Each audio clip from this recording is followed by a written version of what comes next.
ફતેપુરા તળાવ તેમજ નહેરનું પુરાણ કરી સેગ્રીગેશન શેડ તોડી જમીન પચાવી પાડવાનું કારસ્તાન તંત્રનું મૌન.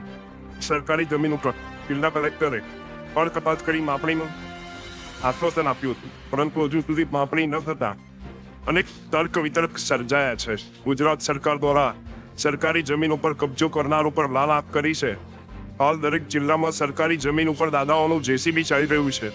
ત્યારે ફતેપુરામાં કેટલીય સરકારી જમીન ઉપર ભૂમાફિયાઓ દ્વારા દબાણ કરી મકાનો બનાવી દેવામાં આવે છે, કાં તો પુરાણ કરી દેવામાં આવ્યું છે. ત્યારે ફતેપુરા ગ્રામ પંચાયતમાં આવેલ તળાવની સરકારી જમીનનું કરોડોનું પચાવી પાડવાનું કાવતરું ચાલી રહ્યું છે. તેને લઈને વારંવાર સ્થાનિક તંત્રને રજૂઆત કરવા છતાં પણ કશું થઈ નથી રહ્યું.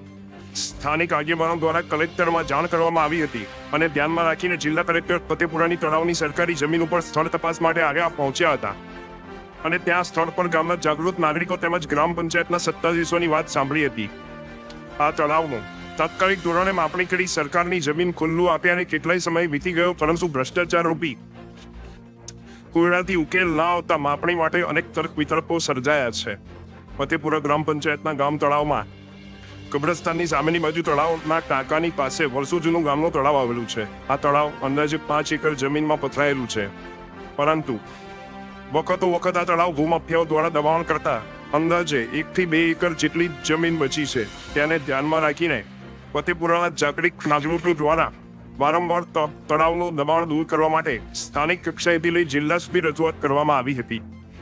Reporter Pravin Kalal, Gujarat crime news, Fatepura.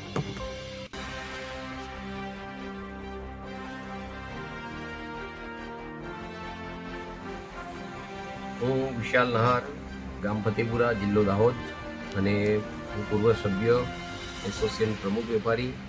અને આથી આપની ન્યૂઝ ચેનલ દ્વારા હું સરકારને રજૂઆત કરવા માગું છું કે દાહોદ જિલ્લાના કલેક્ટર સાહેબશ્રીને રજૂઆત કરવા માગું છું કે સર્કલ પ્રાંત સાહેબને રજૂઆત કરવા માગું છું કે ફતેપુરા તાલુકાના મામલતદારશ્રીને રજૂઆત કરવા માગું છું કે ફતેપુરાની અંદર અસંખ્ય ભૂમાફિયાઓ ફાટી નીકળેલ છે અને કેટલીય વાર ગ્રામ પંચાયત દ્વારા, ગ્રામજનો દ્વારા કેટલી વાર રજૂઆત કરવામાં આવી છે.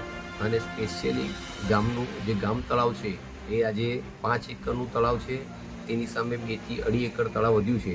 તેના અંદર કલેક્ટર સાહેબશ્રીએ 1 મહિના પહેલાં વિઝિટ કરી ચૂક્યા છે અને એમને ઓર્ડર કરેલું છે કે તાત્કાલિક ધોરણે આની માપણી કરી અને ખુલ્લું કરી અને રીડેવલપિંગ કરવું. ત્યાં સુધી ભૂમાફિયાઓ ત્યાં હદ સુધી એટલા બધા ફાટી નીકળ્યા છે કે તળાવના જે ખાડાઓ હતા એમાં પુરાણ માટીનું કરી અને એક લેનની જમીન લેવલ કરી દીધું છે. અને ગઈકાલના રોજ પ્રાંત સાહેબ અને મામલતદાર સાહેબશ્રીને ત્યાં વિઝિટમાં લઈ ગયા હતા અને એ લોકોએ મામલતદાર સાહેબશ્રીનું એવું કહેવું છે કે અહીંયા ક્યાં દબાણ છે. સાહેબ, દબાણે એક કોઈ પણ બિલ્ડિંગ ઊભી કરે અને કોઈ પથ્થરનું કે કોઈ બી બાંધકામ કરે એને દબાણ નથી કહેવાતું. અહીંયા તળાવના ખાડા હતા, ત્યાં જે પાણી હતું એના અંદર માટી પૂરણ કરીને દબાણ કરીને લેવલિંગ કરેલું છે, ત્યાં તે ચોખ્ખું જણાય છે. પણ અમને એવું લાગે છે ગ્રામજનોને કે હવે મામલતદાર સાહેબની શ્રીને આનામાં રસ નથી, તો શેનો રસ છે? બીજી વાત, એમના નીચે લેન્ડ ગ્રેબિંગ દાખલ થઈ છે મામલતદાર શ્રી દ્વારા, તો એ કેમ નથી હટાવવામાં આવતી? આવા ઘણા બધા હોય છે. ફતેપુરા ગામમાં સ્પેશિયલી જેવું દાહોદના અંદર અત્યારે અભિયાન ચાલી રહ્યું છે 73 એનું, સેમ ફતેપુરા પ્રોપરની અંદર આ ભૂમાફિયાઓ દ્વારા 73 એની તમામ આજુબાજુની જમીનો એ લોકો જ પચાવી પાડેલ છે અને ખોટી રીતે હુકમ કરાવેલ છે. તો અમારી એટલી જ માંગણી છે કે આપ લોકો આમાં ધ્યાન દોરો.